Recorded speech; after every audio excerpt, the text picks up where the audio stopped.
Well, hello, Transparent Church and friends. This is Pastor James with the Word of the Day.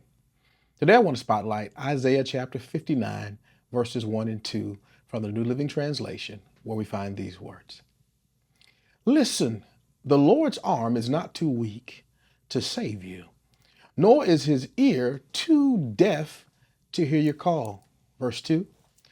It's your sins that have cut you off from God. Because of your sins, he has turned away and will not listen anymore. Well, as we get started in this new work week and this day, I want to use for a theme this week simply the word connection. Today, as we look at this passage in Isaiah 59, 1 and 2, it speaks to God's children having a disconnect.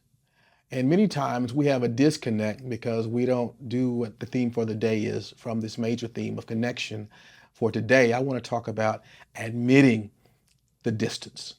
Many times we go through the motions, continuing to pray, continuing to praise, continuing to show up at church, and knowing that there is distance and there is a lack of connection. Many times when there is a lack of connection, we feel like we can't hear God or that God has gone silent, and he has. And it's not that he's moved from us. The challenge for many of us, just like with Israel in the passage, is that we tend to move away from him. They had sin going on in their lives, lies and corruption taking place, even with God's children.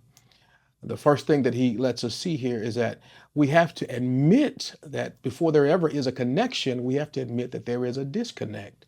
So perhaps you're watching me today and you know there is a disconnect. You haven't sensed the same connection that you once had with God.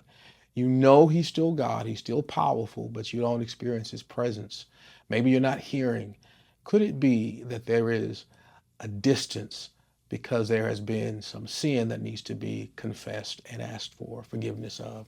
Or maybe it's just been a going through the motion, knowing that there's something more. It is my prayer today and this week that we go to God and seek him so that we might have true connection, so that we're not just enduring life and going through the motions, even in our relationship with God, but we're thriving and enjoying the abundant life God has called us to.